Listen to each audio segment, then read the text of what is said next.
So I do want to turn it over to Mike Moore. He's a personal friend. He's a great leader. Yeah, I know some of you work with him individually in your businesses as well, but we're thrilled to have you. Come on up, Mike.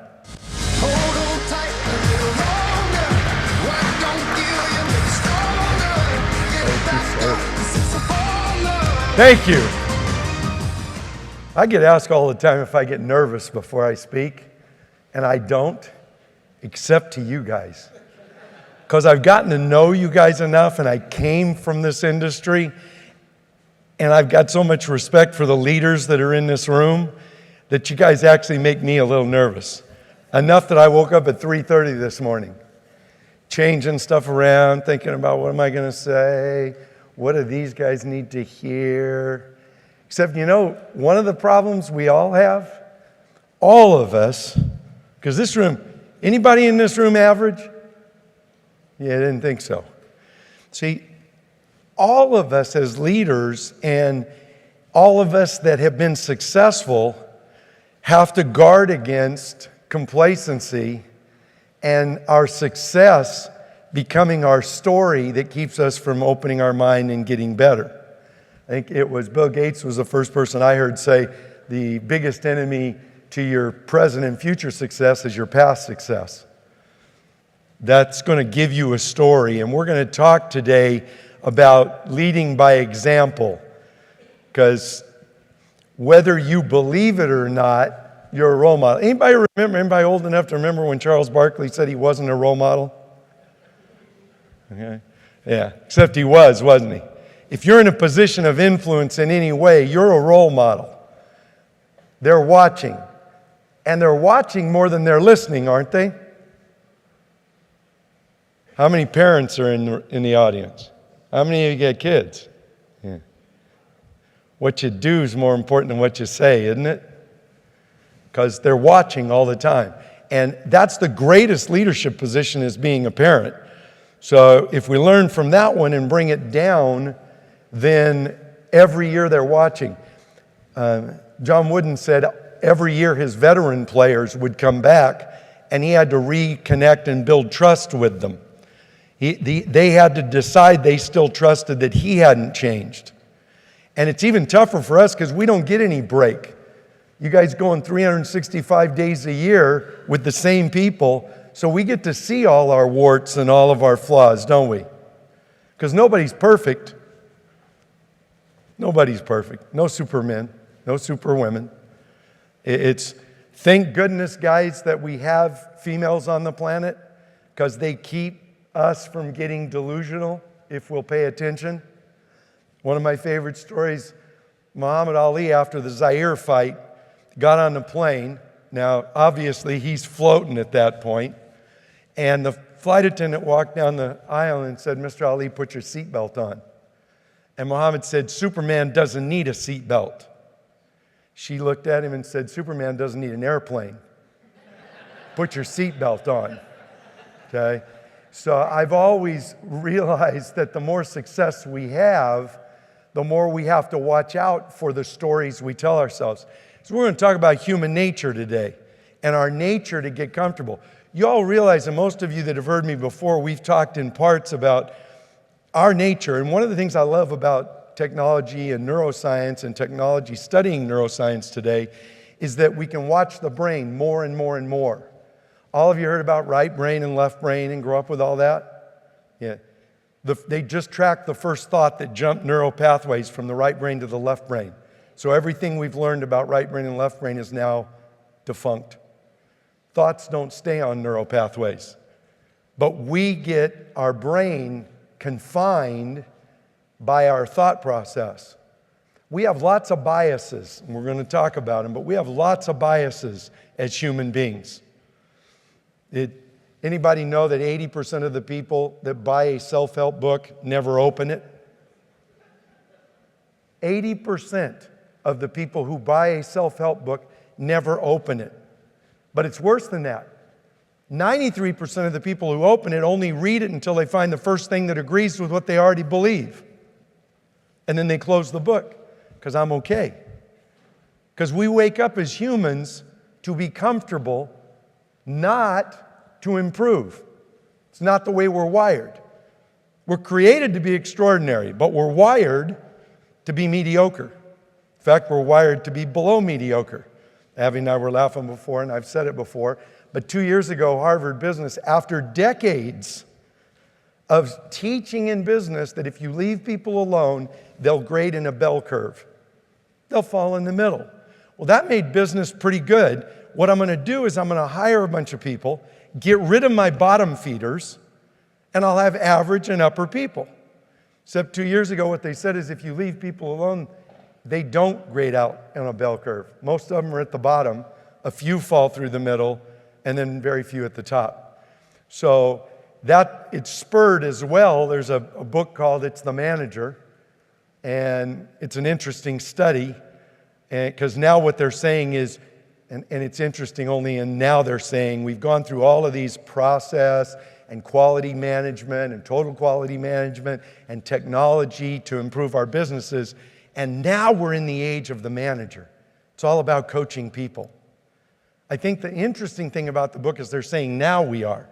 Because for those of you that tried to implement new programs and procedures, if you didn't manage the people to execute those, how well did the procedure and the process work? Didn't. It just disrupted things, didn't it? So it was still about managing people, because if you're going to improve your business, how many of you want your business to get better? You want it to improve. You want to grow? Okay. Bad news I have for you is you can't improve a business. You can only improve people. If you improve the people, then the business grows. And that's where most of us struggle. And for a group of successful people like you are, the struggle is you've earned the right to be comfortable. Now, some of you are on growth patterns. Some of you are growing your business, and it's newer. But for most of you veterans, because all of you have been doing this a pretty long time, and some of you longer than others. George, you out there? How long you been doing this, George? Yeah. Does that work in dog years? The reality is that familiarity for all of us breeds a little boredom. And we get in our ruts and our routines, and those start to create our belief systems. So the big challenge today is when you leave this conference, if you don't change some things you believe, you won't change anything you do, and you can't change your results. Because it's what you believe that you're acting out. Now, what do you believe today that's as stupid as the earth is flat? They believed that back then. Now, I know do we have any flat earthers in the room? Because I got one guy I know, he's building a rocket to shoot it up so he can prove the earth's flat. Okay? But you can't leave and go west and come back east and on a flat. Yeah, it doesn't work, does it? We think we've proven that. But people believed that. Hang on to your hat, though, and think about and challenge yourself. What do I believe today? Something you believe today will turn out to be as dumb as the earth is flat. And it's holding you back. It's got you bound up. Because you're like that 93% that opened the book. You're only going to look and see and look for. The interesting thing about confirmation bias, which is the bias we're talking about, is that when you have, and we all have it, but your confirmation bias will only allow your brain to see what proves what you already believe. That's why we end up arguing, and our facts are our facts, and your facts are your facts, and we can't agree because neither person's willing to go, wait a minute, there's probably a third idea here that's better than either of our ideas. That's where the best ideas come from, is that we can banter and go back and forth on what we believe. Instead of arguing what we believe, let's have a discussion about what we think and what our ideas are to come up with a third idea. Because there's always a better way to do things, a way that'll energize you and your staff to produce and execute even better. So don't get fooled by your success. Don't get lethargic. Don't get complacent. You have to constantly be, and we're going to talk about excellence a little bit, and establishing a culture that's centered on the pursuit of excellence. And you have to be obsessed with improvement to make that happen. If you're not, you'll never. The only people that experience excellence are people obsessed with improvement. Because as a human, we are either getting better or we're getting worse. What we do when we hit our comfort plateau is start making up stories and excuses to stay the same, and we've started the decline. The other neuroscience issue that's a fun one, do you know the instant you tell yourself that you're as good as you need to be, your organs begin to age at a faster pace?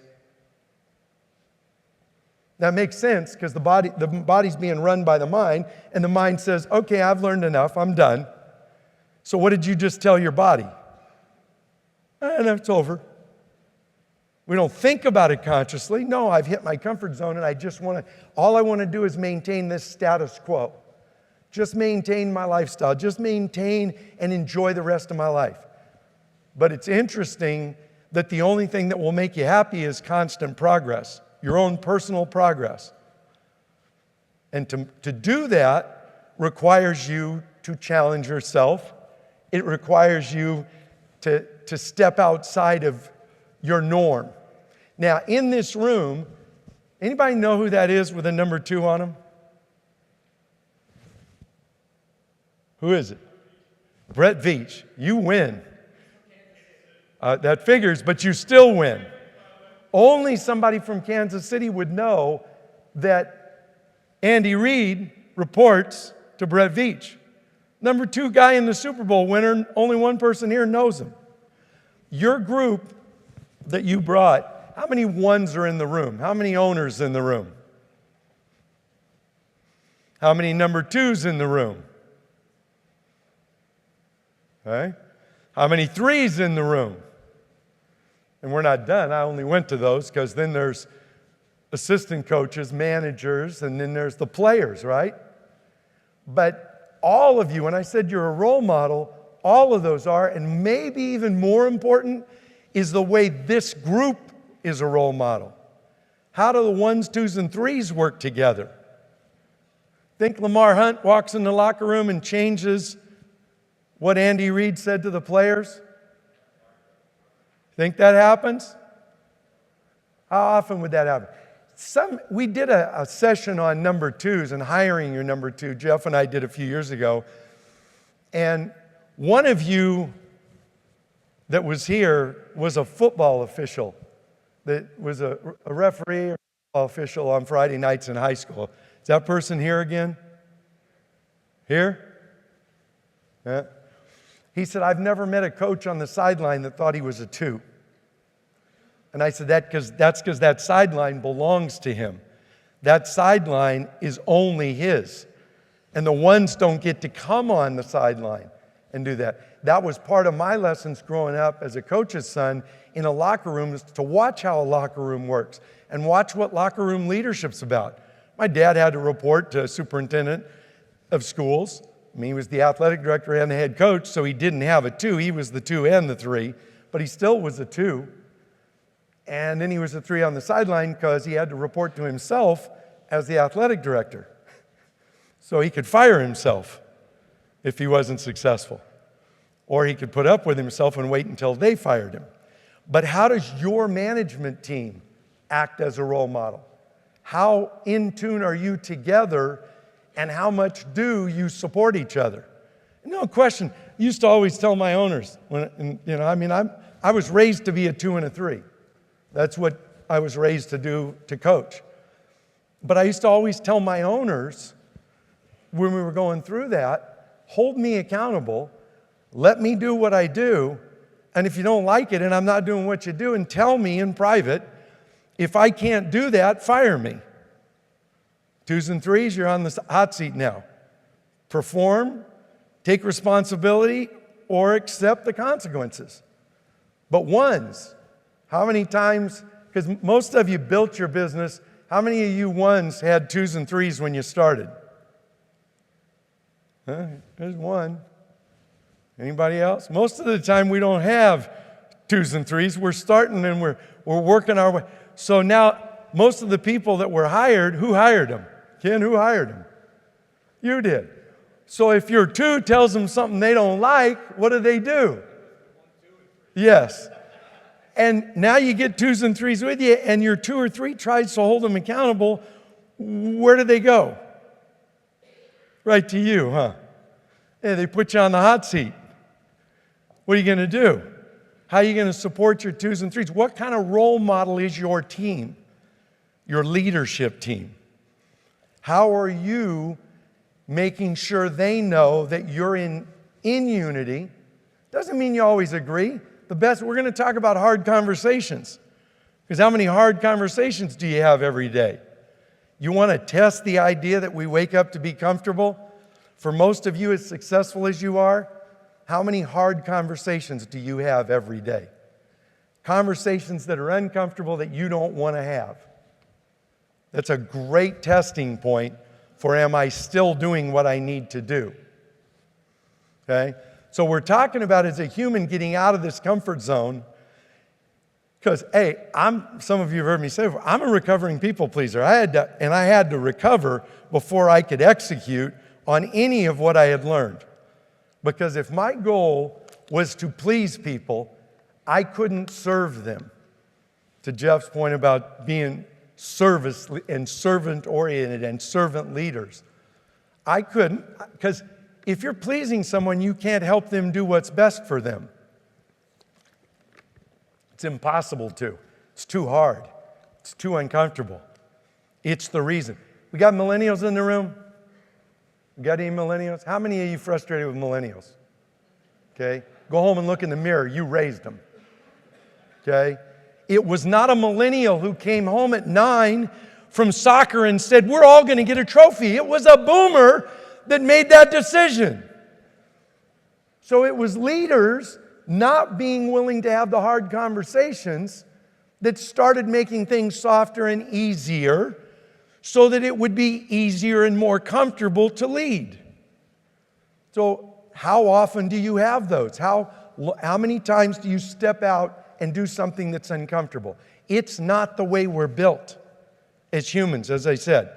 You're waking up every day to be comfortable. Your staff wakes up to be comfortable. Your customer wakes up to be comfortable. When you grasp that, then you can be extraordinary, above average, and separate yourself from your competition because you get a whole group of people stepping out of that comfort zone to serve others, to do what's best for each other.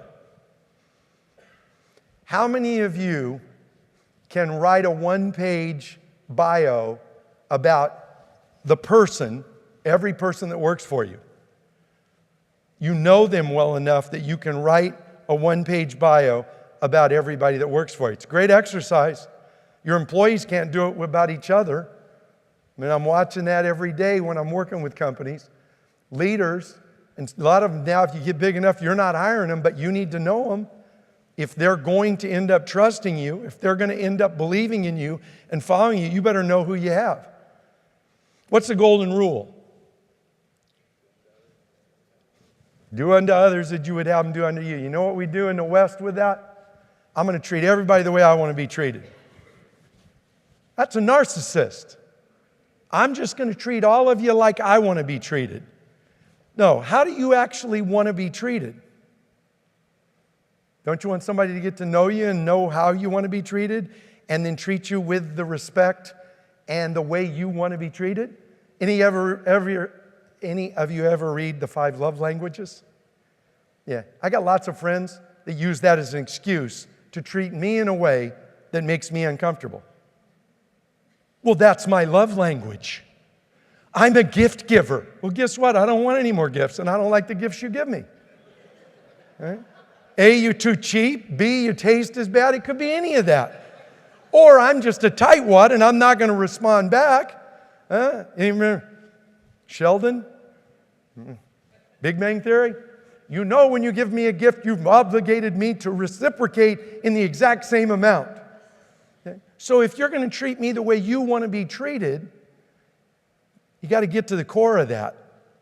You got to peel back and go, wait a minute, I need to get to know the people that work for me, figure out how they want to be treated, because then I can build enough of a connection to move them where they need to go, because you do get to set the standard, don't you? This is a a gimme for everybody that's new. How many of you haven't heard me before? Not just the new members, but you hadn't heard me before. We got a few. You haven't seen me in this situation, have you? Now, I've known Jenny the longest of anybody in the room. Jenny worked for me at one point. That's a frightening thing. Actually, I worked for Jenny, I think, is the way that worked. But the reality is, easy never produces excellence.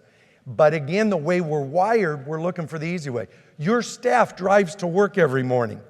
And for 40 years, I've been asking my own staff and audiences what their goal is driving to work every morning. Unwritten, just unwritten. But what do they want? What kind of day do they want? And the number one answer is a good day. Number two answer is productive. Productive comes from those that are a little slicker, because when they define those, they're exactly the same. I want a day with no headaches, no hassles. I can get through my to-do list. Now, we're in construction, aren't we? That means we manage chaos and confusion in an unrealistic time frame for customers who have unrealistic expectations. So how many days a year do we have with no interruptions, no headaches, no hassles? Doesn't happen. So we wonder why staff gets frustrated. They've got the wrong expectation.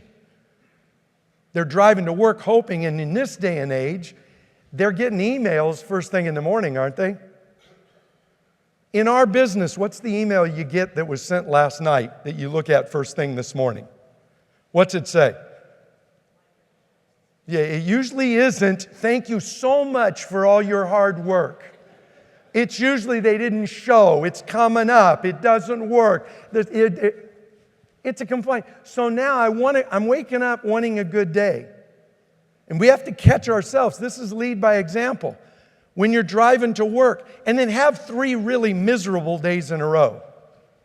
Now what do you want? Monday, Tuesday, and Wednesday just was terrible. I couldn't get to my to-do list. I couldn't get anything done. It was all interruptions, all problems. Y'all have that week? You get to Thursday morning driving to work. That'll turn an atheist into a prayer warrior. Thursday morning you go, "God, please, one day with no hassles. Let me just get my work done." It doesn't happen. So we start to change our expectation. Does anybody know that in 1963 in Webster's stress, what the definition of stress was? Anybody know? Structural weakness. That was the definition in 63. Since 63, we've lived at the highest standard of living of any people on the planet. And what's stress today? What is it? It's a disease. You ever heard any of your staff go, "I'm so stressed out, I need to work late tonight and get all this work caught up"? No, when you use the word stress, what's coming next? "I'm so stressed, I need a break." Stress is an excuse. As a human, you feel strained. It's not, stress isn't an emotion. You feel anxious, you feel angry, you feel worried, you feel frustrated. Those are real emotions. And you feel that, and you call it stress because you've set the wrong expectation. When you're driving to work, what should your goal be? We talked about this on the online sessions with all of the staff that's involved in that. But driving to work, what should your goal be? What do you get paid the most to do? Solve problems. So my scorecard should be how many problems I can solve. Bring me the problems. But that sounds weird, doesn't it?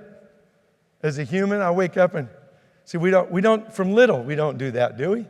I don't go to school and go, "I want to learn." Go to school to get through, and we learn to procrastinate in school. How many of you, when you got your first assignment that wasn't due in class, did it that night? It was due next Tuesday. When did you do it? When did you do it? Monday? See, I'm worse than you. The reason I know how these things work, I did it Tuesday morning at breakfast. Okay? And nobody ever tells us, because then you get by. This group, intelligent, smart leaders, all of you could do that and get by. I graduated from high school. My mom swore if it wasn't for the sporting news, I couldn't read. I wouldn't have been able to read. Then I went on a binge to learn and to grow. But I didn't go to work to And which teachers do you remember from your youth? The easy ones or the hard ones? The hard ones. I don't remember the easy ones. We liked them when we had them. I liked my history teacher my junior year of high school. I could crawl out the window. He was the football coach too, so he didn't care. As long as I was at practice, he didn't care if I was in his class. I could crawl out the window, still get an A. I know one thing in Spanish, one phrase in Spanish, and I got A's all through Spanish. You know what I know in Spanish? El burro sabe más que tú. Anybody know what that means? Yeah, the mule knows more than me. My teacher taught me that and gave me A's. Was she a good leader? No, she wasn't a good leader. You gotta learn to fail before you can learn to succeed. And that's all of these things are things we should be role modeling and teaching to our staff. Over 10 years ago, up to about 10 years ago, I told all my clients, you should be recruiting and hiring people who you can know enough about and recruit, because you can ask better questions than you can on applications. Now you're in the legal realm. But if I'm out recruiting all the time, I can have dinner with their husband, their wife, their parents. I can get to know them. I can find out, did your parent, and ask them, did your parents teach you? What did your parents teach you? What did your parents teach you? And only hire people whose parents had taught them all these things that we're talking about. The problem was, up about 10 years ago, I stopped telling my clients that and said, now the challenge in business is you're going to have to hire people and take them to raise. Because unless you've only got 1 or 2 employees, you're not going to find enough people whose parents taught them what they were supposed to teach them. Instead, you're going to hire them and you're going to wrestle and struggle and be frustrated with your staff. And that's not a good place for a leader to be. You can't be frustrated with your staff and get the best out of them. We talk about biases. What do you believe about your staff? What do you believe about people? Do you know if I'm with a group of salespeople and I say buyers are, what their answer will be? You know what they say? Buyers are liars. They don't tell me the truth. Really, that's because they don't trust you. But you've decided that buyers are liars and nobody likes or trusts salespeople. That's the dysfunctional buyer and seller relationship, that unless one of those sides changes their belief, which changes behavior, you can't connect that. So these biases get in our way. And we can tell ourselves any story imaginable. We were joking before because I was drinking my Monster Energy drink. And see, what I read in a study is they're now using taurine to reduce blood sugar in high-performance athletes. Taurine was the one thing. It's bile from the stomach, from a bull. And it's in the Monster drink. Now, when I say it that way, then I go, why am I drinking it? Except now I have a story to tell myself, don't I? Then we got down to the end of it, and I said, yeah, I like it. I drink it because I like the way it tastes, because the caffeine doesn't even affect me because I'm always kind of wound. Okay? So I just like the taste of it, the flavor of it. And I don't drink coffee, never drank coffee, never developed a taste for it. But if you think you don't tell yourself stories as a human being, remember us talking about smoking? How many of you smoke? I defend your right to smoke. How many of you smoke? Huh? Raise your hand if you smoke. We got 3 or 4 or 5 people that smoke and probably 20 liars in the room. Okay? Because here's the thing. Did we need somebody to do a study and tell us those terrible tobacco companies added something to the tobacco to make it bad for us? We're not smart enough as humans to think sucking on something that's on fire probably isn't a good idea.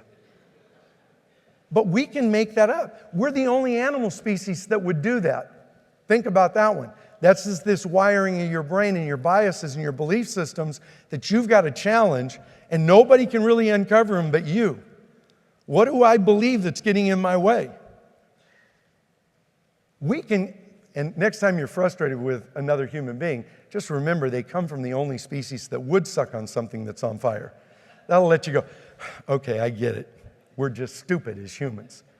Because do you think you'd ever see a horse eat its oats, run across the field and find a bush that's on fire and suck on it, and then tell itself, I need to do this every time I eat? Because that's what we do. And then the deer in the woods eats from the wrong berries and gets high. What's it do? Lays down immediately. What do we do? Hey, let me go find a cliff. Whoa, this is beautiful. We can tell ourselves stories to create all kinds of bad behavior. So your staff's doing that. That's why they need a leader that they can role model. One of the first issues is, are you honest about you? When was the last time you apologized and said you made a mistake? Because we all do. We all screw up and make mistakes. Either I'm not doing anything, that's a mistake, or I'm not stepping in and I get upset and I get frustrated, blow a gasket. A lot of different ways to lead. But if you make an error, do you have the humility and the confidence to apologize for the error you made? Can you build off of that? Can you create an environment? A couple of years ago, we were talking about, was anybody in the room at United or Delta, was anybody in the conference room that was smart enough to go, wait a minute, if we charge for bags, people are going to carry more bags on. And when you carry more bags into the front of the plane and you shift the weight from the hole where it was made to carry luggage to the plane, there was nobody at the airline to go, our number one expense, fuel, is going to go up. And now they can't admit it and just go, wait a minute, we screwed up.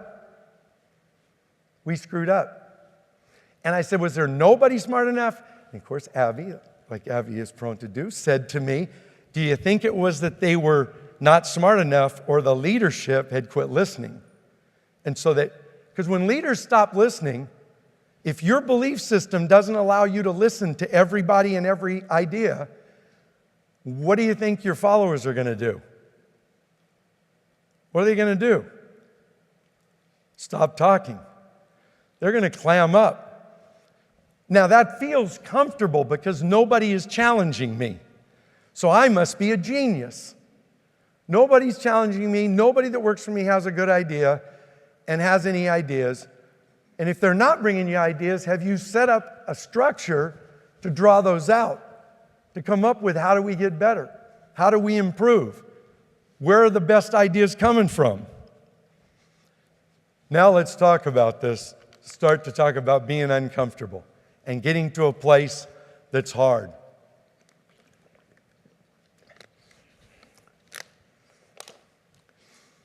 Those of you that have been parents, you ever had your kids be mad at you? Why were they mad at you? Yeah, you disciplined them. You were probably being a parent. Christina, I can't think of her last name now, YouTube channel, she's brilliant. One of her first YouTubes, she came on, she said, all three of my kids are mad at me.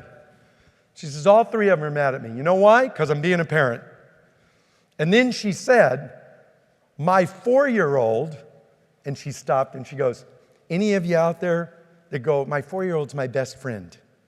She goes, if that's the truth, something's wrong with you. Okay? If you're an adult and your best friend is a 4-year-old, something's wrong with you. As leaders, we tell ourselves stories that get in the way of just serving and doing what's best for people. And the first thing we have to do is set standards. We have to set high standards. How do you do that? How do you set a standard? First issue is you got to make it publicly known, don't you? It's not a standard unless you put it out there. But if I put it out there, then what do I have to do? Then what do I have to do? Ooh, that's the hard part. Now I got to enforce it, which means I'm going to have hard conversations and or have to let someone go. Now, I used to hire my friends all the time. And early on in my career, people told me, oh, you shouldn't hire your friends. I said, I hire my friends all the time. And they know at work, if they don't perform, I'll fire them. And we could still be friends because we've established that. So that's not even the issue. The issue is, what's your standard as a leader? And have you made them clear? I'm not talking about a bunch of rules, and I'm not talking about an employee handbook, and I'm not talking about legally. I'm talking about short, tight, and sweet. What's your standard at work? What do you expect and will not tolerate anything below in your company? That's who your company is. What is your standards? What is your standard? And have you made that clear? And is it being used on a regular basis to coach and teach and move up the ladder and keep everybody improving? You said you wanted your business to improve. If you don't set standards, it can't improve. Because we've already established you're hiring a whole bunch of people. Now, are you hiring your employees? Let's be real for a minute, because there's all kinds of stuff last year we talked about, and I showed you a quote from Dr. Covey about hiring people who were extremely passionate, that were so passionate about their job, that they didn't need to be managed. They would manage themselves better than anyone could manage them. And I said, is that realistic? No, that's a college professor, and I love Dr. Covey. It's part of the reason I do what I do, but that wasn't realistic, and he didn't run a business, because if you can find and hire that person, they'll end up your competitor. Or your 2 or 3, if you can keep them, but the top people are going to move up or move out. So what does that mean realistically? One of the belief systems that we have to look at and be realistic about, what are your employees going to be? What are they going to be? Are they going to be extraordinary, driven human beings? Or are they going to be pretty average people going to work to be comfortable? That's just a realistic view that I have to step back. Do they want to be average? I haven't met anybody yet. 40 years again asking people, how many of you plan to be average? Nobody. Nobody either does, nor will they admit, because we are smart enough to go, that sounds really bad. So I will throw you a nugget. You want to use average all the time when you're trying to inspire and move people. One of the standards is average isn't accepted here. And do you think what we're doing is average? And it works because inside every human, they don't want to be average. So when I'm coaching and when I'm working with staff, if I'm talking to them about not being average, and we don't accept average and mediocrity here, it plays in their head and gives them something to look at what they're doing. And am I doing it average and mediocre? Am I just getting by? Am I just doing what I do to get by? Or am I being, so what would be the opposite? What would be the standard to set if you don't, because you always said you don't want to be average, you're not average, you don't want your company to be average. Here's the good news, you don't need a whole group of people to be extraordinary to have an extraordinary company. It's exponential returns, isn't it? If I had a whole group of people 10 or 15% above average, what would my company look like? I just got to move all my people to 10 or 15% above average. So what's average? Coming to work every day, looking for the easy way, because easy doesn't produce. And that doesn't come just from me. I've asked that 1,000,000 times now, it just feels like. When was the last time the easy way of doing something produced excellence? Does anybody in this room today have an example when easy produced excellence? Can you think of one historical even, any time that easy produced excellence? I haven't found anybody. I can't find a historical figure. I can't find any time when it did. So if our standards that we're setting aren't a list of rules, they're some core values, aren't they? One of those is we're not going to do things the easy way. If I'm going to be a role model, if I'm going to lead by example, I can't allow myself to do things the easy way. Now, here's the 1, 2, and 3 slide issue. For you owners who've been doing this for a while, okay? I said before, Lamar Hardin didn't walk in and hold people accountable. He's got 1 or 2 people to hold accountable, doesn't he? Robert Kraft, 1 or 2 people to hold accountable. Anybody know the owner of the 49ers?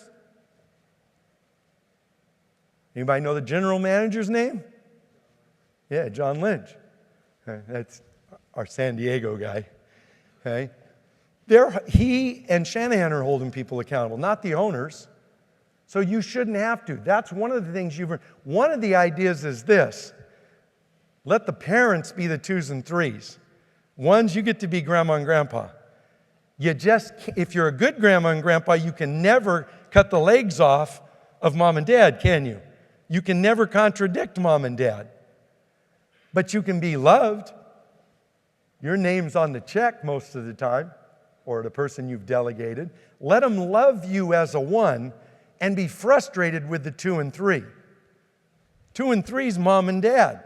That's the sergeant at arms. That's who should be making people do what you've set as a standard. So as a leadership team, 1s with your 2s and 3s, you come to your standards. You come to set up what you want your company to function like, what the core values are. And now your 2s and 3s should hold those people accountable. And 1s, your job is to make sure 2s and 3s are doing that and not just trying to please you. I remember the first time George and I talked, and I told him, I said, well, George, I can tell you what you want to hear and stroke your hair and make you feel good for a little while, or I can tell you the truth. And if I tell you the truth, it may piss you off. And I said, you can either tell me goodbye or everything that happens after that could be good. Because the truth will set you free, but it usually embarrasses you, makes you uncomfortable, makes you angry before it creates improvement. Because again, it makes us uncomfortable. So if excellence is what you're looking for, and the quality of, Vince Lombardi quote was, the quality of your life is no matter what your field of endeavor. For you young people, Lombardi's the one they named the Super Bowl trophy after, just to qualify the quote. As I get older, I realize sometimes I mention some coach or some leader and nobody knows who they are, or half the room doesn't know who they are. They named the Super Bowl trophy. So Andy Reid and Lamar Hunt were holding up the Vince Lombardi trophy, the Lombardi trophy. But he said the quality of a person's life is in direct proportion, no matter what your field of endeavor, is in direct proportion to your commitment to excellence. Excellence is doing all the little things in an extraordinary way, not doing big things. So have you set excellence as your only acceptable goal, and not perfection, excellence? Perfection's another story we tell ourselves that binds us up and usually keeps us from being excellent. But have you set excellence up? And I will tell you, when I said you guys are a group that makes me nervous because of who you are and the quality of these companies, that slide has bad and poor underneath average. And I cut it off because this group doesn't have bad and poor. But you can have average really quick. If you leave people alone, mediocrity is the best you can expect, and you can slide below that. Dr. Phil had a brother and sister on recently, and certain times I love Dr. Phil and what he says. This brother and sister, the brother was 657 pounds, and the sister was 423, 429. The brother had lost and got down to 229 and was a personal trainer, and then ballooned back up from 600 to 229 and then back up again. And the sister said, Dr. Phil, do you think they're trying to get healthy again. Do you think we can do this together and we'll be better doing it together? He said, I'm going to tell you the truth. You cannot get thin together. You can get fat together. You're going to have to make a personal commitment to get thin and healthy, or healthy individually. And it played for me because groups of people can be average together. But your individual people have to be coached up, and they'll commit then individually to be extraordinary, and then they can hold each other accountable. Because how many of you call some of your departments teams, or your groups teams? Do you use the word teams at work? Okay. The one challenge I would have for you is who's the coach? Because there's no team without a coach. Take 12-year-olds and baseballs and gloves and take them to a field and throw them out there. And if there's nobody coaching, you will not have a team. No, it doesn't change when you get to a working age. Who's the coach? Then the second part is they're not a team unless teammates hold each other accountable. You haven't created a team until you've empowered and made a setting as an example where we hold each other accountable. Accountable to what, though? That's where are we holding each other accountable to being excellent? We holding each other accountable to being our very best, which just means we're going to prove. Peak performance is a myth, because this is how good you could be. And you get that close today, what happens to how good you could be? It goes up. So every day I'm chasing my excellence. Doesn't exist. My personal best, it's one of the joys of life for us as humans, is that my personal best has no limit. I'm limited by time, I'm limited by some skill levels that'll only reach, but I'm not limited by what I can become based on how close I can come every day to how good I already am. All you're trying to do is close that gap. So are you the example as a leader that comes to work to be better every day, that comes to work to solve problems, that embraces that's the calm in the middle of the storm, not part of the storm? And when you are part of the storm, because you're human, we said before, what do you need to do? If you're part of the problem, what do you need to do? Apologize and start over. That's all that is. That's how we improve. You can't fix what you won't face. You can't improve what you won't acknowledge. It just won't happen. But have you created an environment at work where that's the goal? Just better every day. That we're pursuing excellence every single day. And are you raising the bar? If I'm pursuing excellence, you get this already, the closer I get, the more it moves out. Gee, this is exhausting. I can never satisfy my boss, but they're always grateful. Leaders raise the bar all the time because the human existence should be a constant improvement. Constant improvement, producing excellence, grateful as leaders for what your people are doing, but never satisfied. You can be grateful but not satisfied. There's more we can do, but I'm thankful for where we're at. I'm thankful for what we've done so far. And I'm thankful for everybody's effort that we've come this far. Now where are we going? Because the instant we plateau, all we're waiting for is what? We're waiting for the cliff to come. And it's usually not a cliff.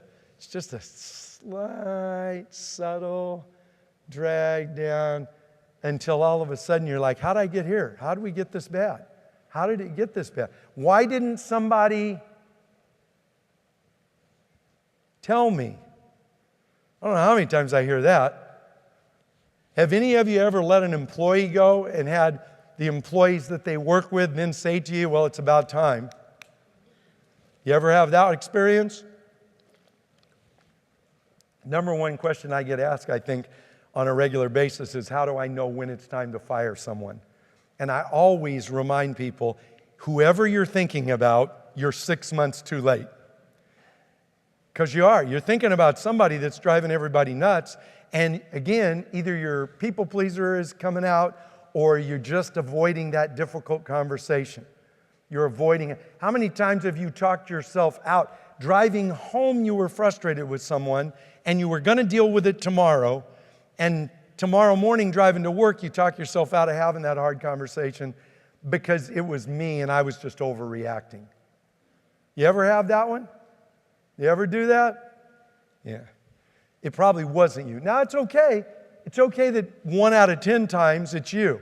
But the other 9, if you're talking yourself out, that's one of those stories, biases, belief systems I've got in place to avoid the difficult conversation.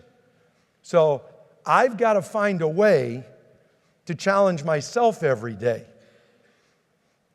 Some of you have heard my to-be list, but if you haven't made your own personal to-be list, you're missing the greatest tool to renew your brain, reset it, reset your default settings. Because see, when I'm talking about us seeking comfort, well, we seek comfort, we're selfish by nature.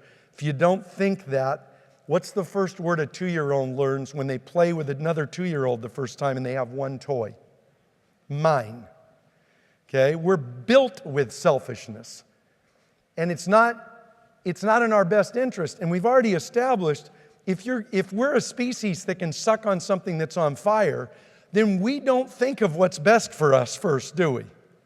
And do you know we can watch the brain work and we remember the negative, not the positive, which is what builds up in us to create our belief system. So our belief system's based on all the negative things that have happened, not on what's possible, not on the possibility, not on positive thoughts. We have to renew that brain. We have to reset our default settings. So if you haven't and your staff hasn't built a to-be list, 7 traits you want to be. If you haven't done that, you're missing the boat. If you don't hire based on these 12 steps, this is my 12-step program to overcome my human nature. Because we're all addicted to our human nature. And there's the 12-step program. Any of you that know what 12-step programs are for? Overcoming addiction. This is for human addiction. To wake up every day and learn, grow, and improve. What? My attitude, skills, and actions. Because we learn, grow, and improve what? We'll focus on one of those today. Your attitude, your skills, or your actions. To be what? Work-wise, see, I can set this as a standard with my staff, can't I? I expect you to be unselfish, trustworthy, experts. That's what I expect from you. So every time we have an issue, we can come right back to that. Were we being unselfish? Were we being trustworthy? Were we being experts? And then, who is helpful, caring, and courageous? Ask yourself at the end of every day, was I helpful, caring, and courageous enough? How do you think that answer goes every day? That's a tough one because the enough screws that up. Was I helpful, caring, and courageous today? Yes. Was I helpful, caring, and courageous enough today? Ooh, that's tough. That one challenges me because, see, I was really helpful and I was really courageous, but I was kind of rude when I did it, which means I wasn't very caring. Or I was so caring that I wasn't courageous enough to make it clear. How many of you ever read, make sure if you're doing like an employee review that, for every negative you give them 3 positives. You realize in one conversation when you do that, they leave the room all confused and screwed up. Because they don't know whether they need to get better or you just told them they were wonderful. You don't mix those two. You have enough time telling them what it is they do great all the time, and then you have times you need to tell them, this is unacceptable. This behavior just doesn't fly here. That's where it takes courage. That's where I have to step in. But can I get out of my comfort zone enough? Can I challenge myself enough to embrace confrontation? Great coaches, for all of the time I've studied them, all the time I've been around them since 7, the best coaches in the world, the best leaders in the world aren't afraid of confrontation. Bill Belichick said it was my best friend. I've got a picture of my dad holding the face mask of one of his quarterbacks like this. And my dad was a teddy bear, but not at that moment. He needed to make a point. Okay? Confrontation attracts success. But I'm bringing that up after I just said helpful, caring, and courageous, didn't I? Confrontation can't be rude. It can't be disrespectful. It can't be hurtful. It's not personal, except it is personal, because we've already established if you're hiring based on that 12-step program, and by that I mean you're telling people when you hire them, are you prepared to do these 12 things? If you are, you're welcome here. You know how long you're welcome here? As long as you keep doing those 12 things. And the day you stop doing those 12 things is the day I don't want you here. Move on, that's fine, we can be friends, but I want the people I work with. Nick Saban said average people don't like exceptional people. Anybody know why? All of us are capable of being exceptional, so when an average person who's settled for that gets around somebody who's driven to be excellent, what's it do? It exposes to them that they could do that. It's uncomfortable to be, for somebody who's accepting mediocrity, to be around extraordinary people. But it takes leaders who are setting the standards, who are the example, who are the role model. It takes those leaders to bring out the best and create real teams at work, I am very much hopeful that independently owned businesses and flooring and construction as industries have the best career path in America right now. Then did you hear what I said about that? I said career path. We keep talking about jobs, don't we? And trade schools. I talk at the high schools and I tell the kids, stop telling them you're going to get a job in construction or a job in flooring. No, you're going to have a career. Because if you take an 18-year-old and they go to work in construction, floor covering, in our industries, at 25 and judge them against their 18-year-old friend who went to college, over 90% of them will have a better life. And at 30, they can't even compare where they're at. We have the best career choice for young people in this country. And I'm depending on quality people like you to hire young people and re-raise them. Because we have been. We're 3 generations in. And part of that, of softening each other, it's not millennials. Boomers, we were raised by the great generation, weren't we? Except they went through the Depression, didn't they? So they were the first generation to raise a generation that they wanted their kids to have it better than they had it. See, there's a flaw in that. They were the first generation that didn't raise a stronger, healthier, better generation. They raised a generation to have it easier and better, which fed into our human nature. And then boomers, our first goal, forget about millennials, our first goal, we raised our first kids as possessions. You know, the clothes they wear, the shoes they wear, the college they go to, makes me look good. So we turned our kids into possessions. And then we raised millennials and the whole entitlement thing. But we did that, and we're 3 generations. We all need to band together, 3 generations, and lift each other up to be the excellent humans we can be. I've got a good client, carries around cards that says, and they say, thank you for being a good human. All he does is walk around. When somebody does something that is now uncommon courtesy, he hands them a card, says, thank you for being a good human. Does it with his employees, does it with strangers. Just reminding them all the time. So are you willing to have the difficult conversations? Are you willing to, and are you if you're not having those every day, if you got more than 3 or 4 people that work for you, and you're not having a hard conversation every day, you're probably not doing your job as leaders. Because as soon as you have a handful of people that work for you, you're going to have conversations you don't really want to have if you meant what you said when you told me you wanted your business to improve. Because your people have to get better, and it takes hard conversations. Not ugly conversations. I'm just talking about that subtle conversation that's just like, I don't feel like doing this. And I'm going to put this, and I don't want to have to have, and I don't want to say, and I don't want to. Those conversations are the most important thing you do as a leader if you're going to lead by example. You're not going to let things fall through the crack. You're not going to just let things go. You're going to actually have the conversations because you love your people enough to help them become better people. Now, that's a selfish act because I said before, the only way your business gets better is if your people improve. So loving your people is a long-term act or an act of long-term selfishness. It's not a short-term act of selfishness. That's avoiding the conversation. That's a short-term act. I'm acting on my own selfish nature to avoid the conversation. Long-term selfishness is I'm going to have that conversation. I'm going to help people improve. The most profitable time you can spend is helping one of your employees get better. It will make you more profit.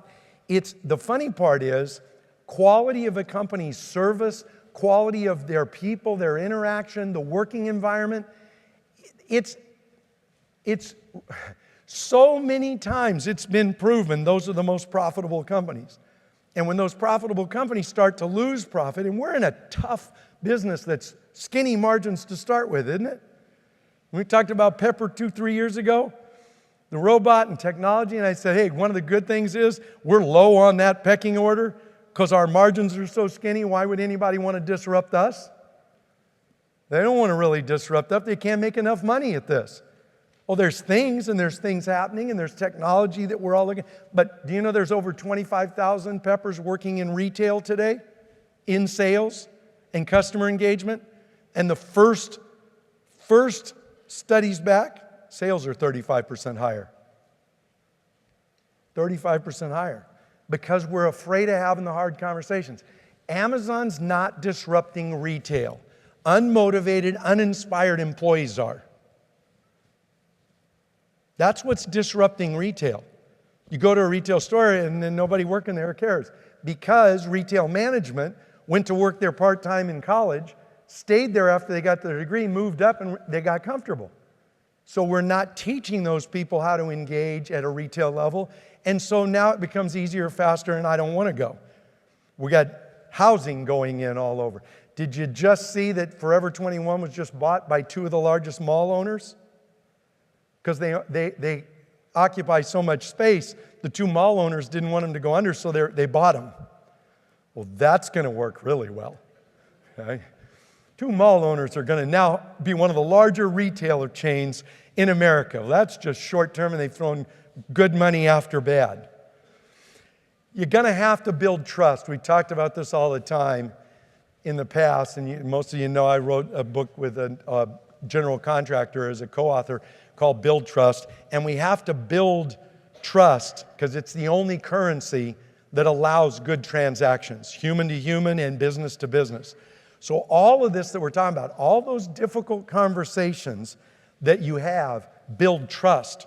Because you can't have a difficult conversation unless it's because you care about the other person. The reason you're avoiding them is you don't care enough about that other person to confront them with the behavior. So you pass on it. It's just the way we avoid those things. The ultimate core value of this, there's the truth behind all of it. If you really want to be successful, check your intentions. Do nothing out of selfish intentions. Do nothing out of vain ambition. What have we done for 30 or 40 years when we set goals? When we do it? Most of it's selfish, most of it's vain ambition. How do I get ahead? Everything you want to establish at a higher level, build trust and grow sustainably, has to be coming from unselfish intentions and humility. And we've broken that and broken that and broken that. 1996, I'm getting ready to put another audio book out. And believe it or not, it was recorded by me in 1996. And the engineer that just re-recorded it into the book form, when he got done, said, in the last wrap-up of the book, you said, as I sat here in 1996, looking at the challenging times we're living in and how hard it's going to be moving forward. And so my audio engineer said, that was prophetic.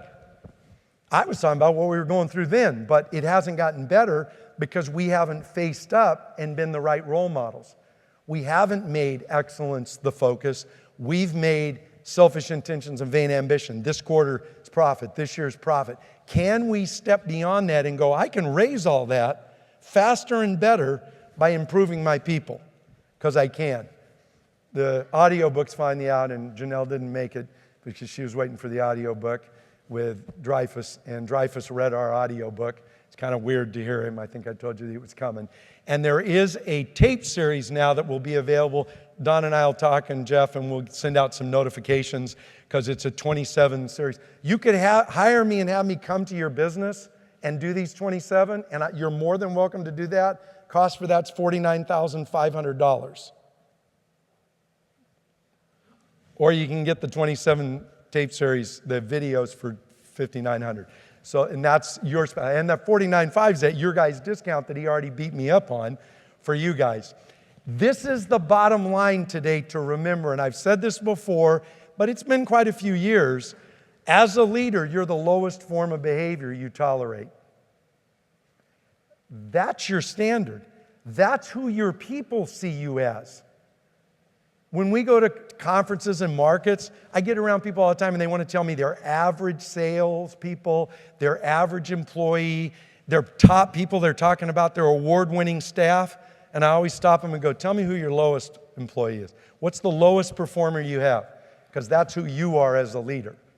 And as long as you tolerate that, there's nothing, all you got to do is move the bottom up. You don't have to worry about the top. Move your bottom up. Stop tolerating anything below what you're willing to really be seen as. That's the one driving home at night that should motivate you. My lowest form of behavior I'm tolerating is who my staff sees me as. Thank you.